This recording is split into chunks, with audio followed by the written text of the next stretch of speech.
Imaginez la scène. Vous avez 26 ans. Vous venez de décrocher votre diplôme.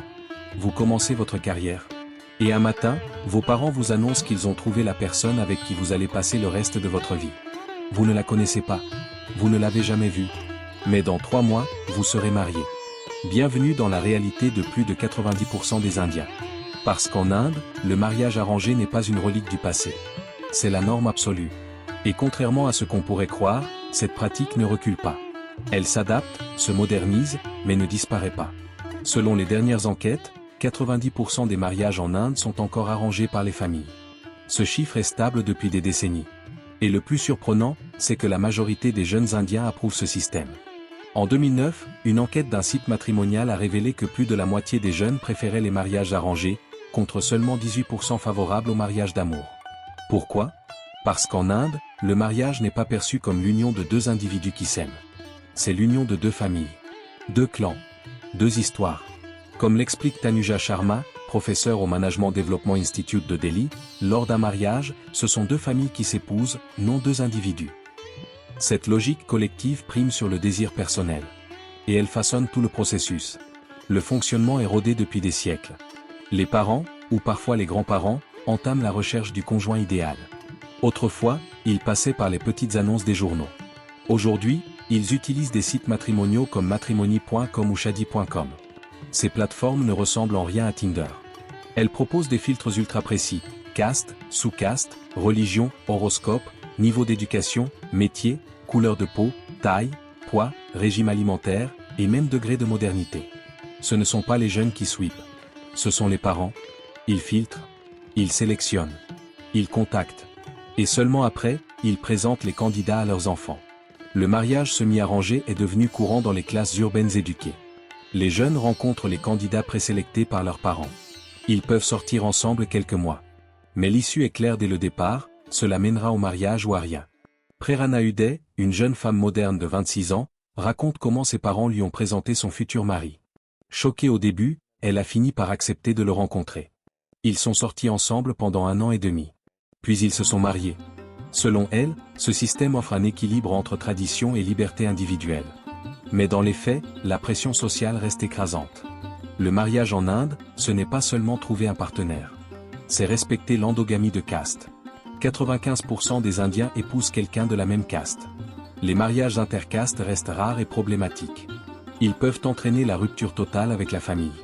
Le site matrimony.com l'assume sans complexe, nous ciblons les gens issus d'une même culture, ce qui limite les frictions dans les mariages.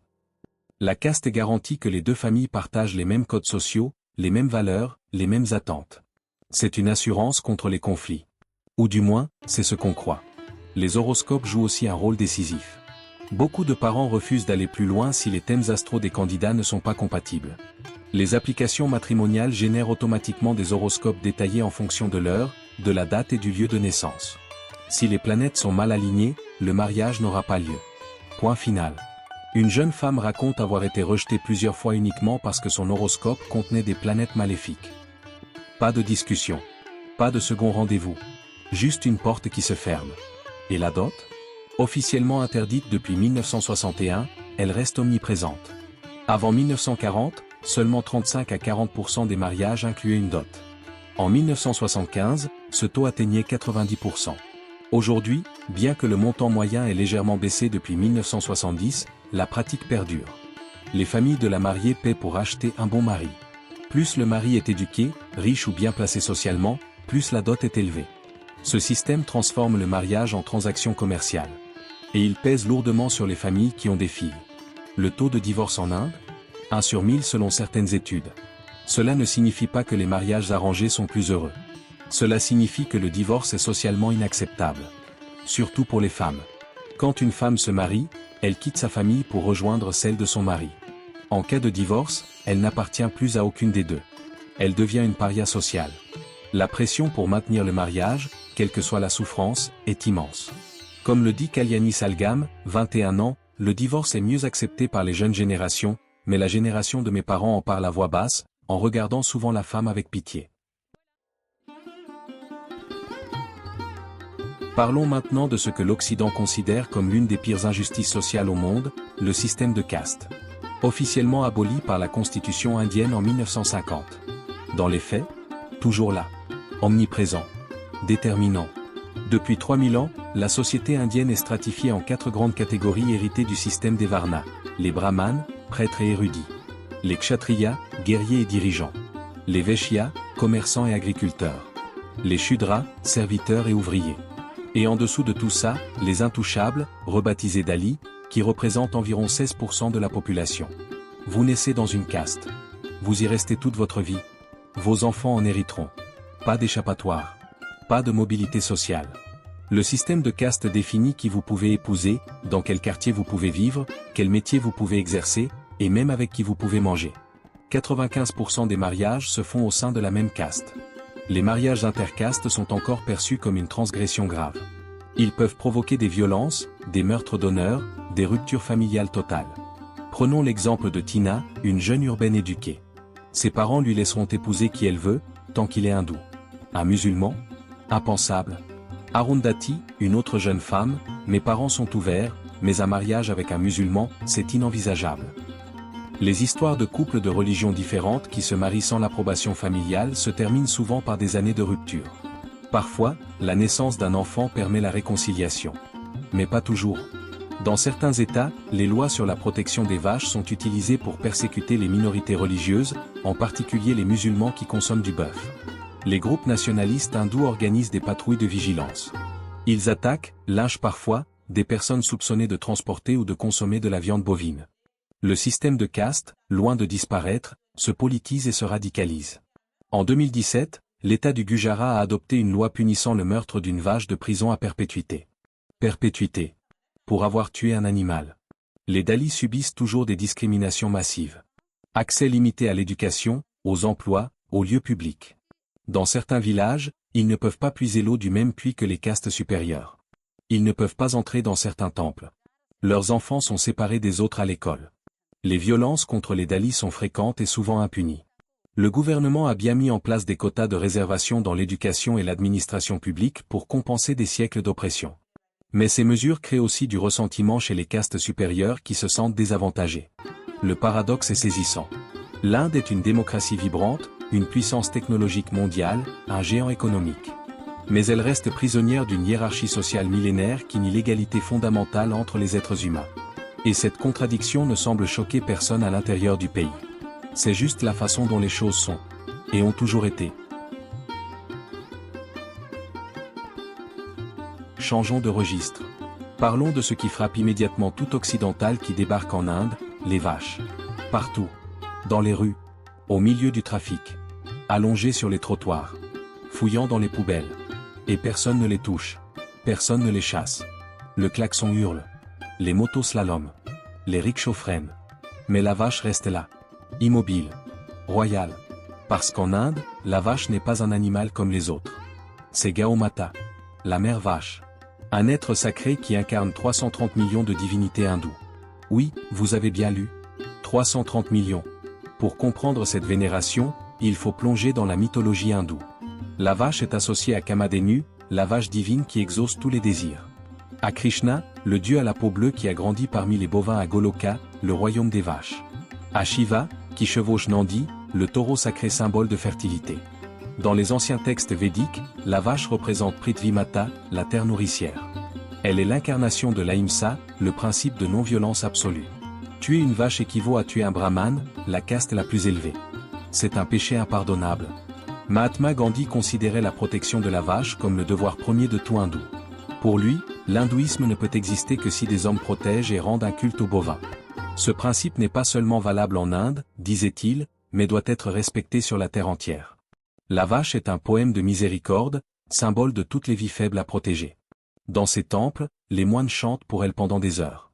Les fidèles les couvrent de fleurs. Les nourrissent. Se prosternent à leurs pieds. Un moine explique, le corps de la vache est la résidence de 330 millions de divinités. En adulant une vache, vous priez pour toutes ces divinités en même temps. La vache est source de tranquillité d'esprit, de spiritualité. Les produits issus de la vache sont considérés comme purs et purificateurs. Le lait, le beurre clarifié, le ghee, le lait caillé, mais aussi l'urine, et les excréments. Oui, vous avez bien lu. L'urine de vache est utilisée dans les rituels religieux et à des fins médicinales. Les excréments servent de désinfectant reconnu et de combustible pour cuisiner. Le panchagavya, mélange de 5 produits de la vache, lait, lait caillé, ghee, urine et excréments, est considéré comme le matériel de purification suprême. Cela peut choquer l'Occident. En Inde, c'est une évidence sacrée. Conséquence directe, il existe des hôpitaux pour vaches en Inde. Des structures gigantesques, flambant neuves, où des centaines, parfois des milliers de vaches sont soignées gratuitement. À Nagaur, au Rajasthan, un hôpital accueille 1500 vaches et veaux simultanément. 25 à 40 vétérinaires y travaillent selon la saison. 150 employés au quotidien. 15 ambulances pour aller chercher les vaches en difficulté dans un rayon de 250 km. Une cuisine professionnelle prépare des repas spéciaux pour les veaux et les vaches malades. Des légumes frais, des préparations qui donnent faim rien qu'à les regarder. Rien à voir avec les granulés industriels. Il y a même un temple à l'intérieur de l'hôpital où les gens viennent prier pour la guérison des bovins. Ces hôpitaux sont financés par des donations privées. Des familles viennent chaque matin avant d'aller travailler offrir des chapatis, ces crêpes qui constituent le pain quotidien indien, aux vaches, aux singes, aux paons, aux pigeons. C'est la puja, le rituel sacré du matin et du soir. Très apaisant, disent-ils. Les vaches coûtent bien plus qu'elles ne rapportent.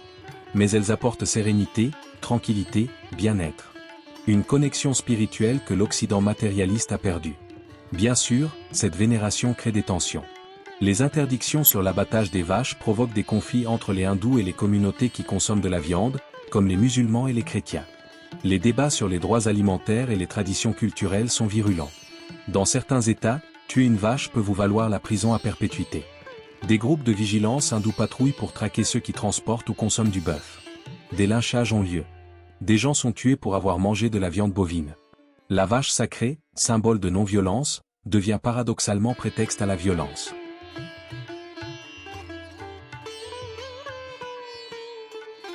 En Occident, la religion est confinée. On va à l'église le dimanche. On fait baptiser les enfants. On se marie à l'église si on est traditionnel. Mais le reste de la semaine, la foi reste privée. En Inde, c'est l'inverse total. La spiritualité imprègne chaque instant, chaque décision, chaque geste du quotidien. Vous ne comprenez rien à l'Inde si vous ne comprenez pas que pour un hindou, il n'y a pas de séparation entre le sacré et le profane. Tout est sacré. Tout est rituel. L'hindouisme n'est pas une religion au sens occidental. C'est une façon de vivre. Un système total qui régit le temps, l'espace, les relations, le corps, la nourriture, la mort. Le matin, avant même de prendre leur petit déjeuner, des millions d'Indiens accomplissent la puja. Ils allument des bâtons d'encens, offrent des fleurs à une statue de divinité installée dans leur maison, récitent des mantras, sonnent une cloche, marquent leur front avec du tilak, cette poudre colorée qui indique leur dévotion. Ce n'est pas optionnel. C'est aussi essentiel que se brosser les dents. Les hindous honorent 330 millions de divinités. Chacune avec ses attributs, ses pouvoirs, ses domaines d'intervention. Ganesh pour lever les obstacles. Lakshmi pour la prospérité. Saraswati pour la connaissance. Shiva pour la destruction et la renaissance. Vishnu pour la préservation. Kali pour la puissance féminine. Les astrologues jouent un rôle central. Avant de prendre une décision importante, acheter une maison, démarrer une entreprise, se marier, les Indiens consultent leur astrologue. Ils calculent les positions des planètes, identifient les périodes fastes et néfastes, recommandent des rituels pour neutraliser les influences maléfiques. Ce n'est pas considéré comme de la superstition. C'est une science ancestrale respectée et pratiquée par tous, y compris les élites urbaines éduquées. Les festivals religieux rythment l'année entière. Diwali, la fête des lumières. Holi, la fête des couleurs. Navratri, 9 nuits de dévotion à la déesse. Janmashtami, l'anniversaire de Krishna. Ganesh Chaturthi, célébrant Ganesh. Ces fêtes ne sont pas seulement spirituelles. Elles sont sociales, économiques, politiques. Elles mobilisent des millions de personnes. Elles paralysent les villes. Elles génèrent des milliards de roupies de dépenses. Le végétarisme est une extension directe de la spiritualité. L'ahimsa, la non-violence envers tous les êtres vivants, interdit de tuer pour se nourrir. Environ 30 à 40% des Indiens sont strictement végétariens. Dans certaines régions comme le Gujarat, ce taux dépasse 70%. Les restaurants affichent clairement s'ils servent de la nourriture végétarienne ou non végétarienne. Certains immeubles interdisent la location aux non-végétariens pour éviter les odeurs de viande. Le végétarisme n'est pas un choix de santé. C'est une obligation morale et spirituelle.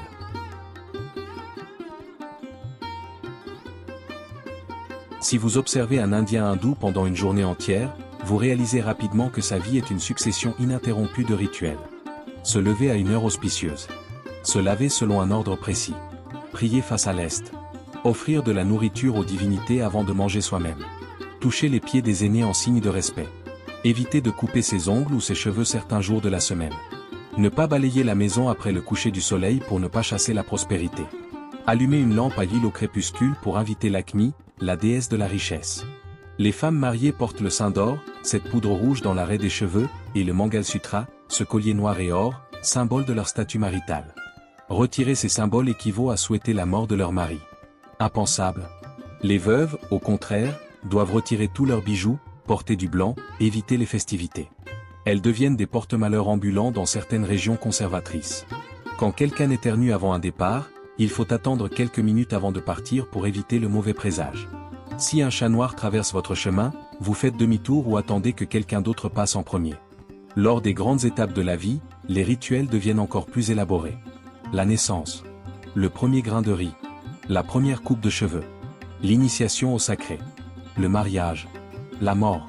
Chacune de ces étapes est accompagnée de cérémonies codifiées depuis des millénaires. Un mariage hindou traditionnel peut durer 3 à 7 jours. Chaque jour comporte des dizaines de rituels. Le haldi, où on applique une pâte de curcuma sur les mariés. Le mendi, où on peint des motifs au henné sur les mains et les pieds de la mariée. Le saptapadi, les 7 tours autour du feu sacré qui scellent l'union. Chaque geste a un sens. Chaque prière une fonction. La mort elle-même est un processus ritualisé à l'extrême. Le corps doit être incinéré idéalement dans les 24 heures. Le fils aîné allume le bûcher funéraire. Les cendres sont dispersées dans un fleuve sacré, de préférence le Gange. Pendant 13 jours, la famille observe des rituels de deuil stricts. Elle ne cuisine pas. Elle mange végétarien. Elle évite les festivités. Tout cela pour aider l'âme du défunt à se détacher du monde matériel et à se réincarner dans de bonnes conditions. Parce que pour un hindou, la mort n'est pas une fin. C'est une transition dans le cycle éternel de la réincarnation.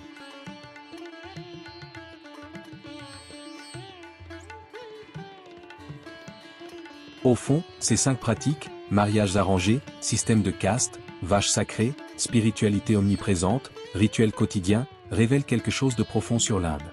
Ce pays fonctionne selon une logique radicalement différente de l'Occident. Là où nous valorisons l'individu, l'Inde valorise le collectif. Là où nous cherchons le bonheur personnel, l'Inde cherche l'harmonie cosmique. Là où nous séparons le sacré du profane, l'Inde les fusionne. Là où nous croyons au progrès linéaire, l'Inde croit au cycle éternel. Ces pratiques peuvent choquer, déranger, interroger. Mais elles ont permis à une civilisation de survivre et de prospérer pendant plus de 5000 ans.